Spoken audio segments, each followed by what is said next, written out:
నేను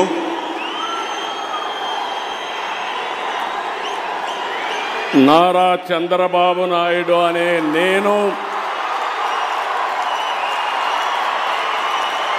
శాసనం ద్వారా నిర్మితమైన భారత రాజ్యాంగం పట్ల నిజమైన విశ్వాసం, విధేయత చూపుతానని, భారతదేశ సార్వభౌమాధికారాన్ని, సమగ్రతను కాపాడుతానని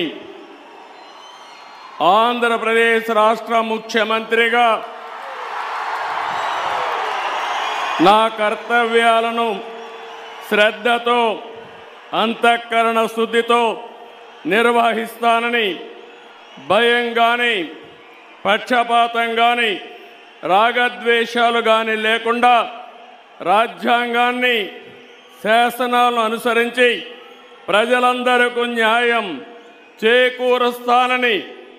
దైవ సాక్షిగా ప్రమాణం చేస్తున్నాను.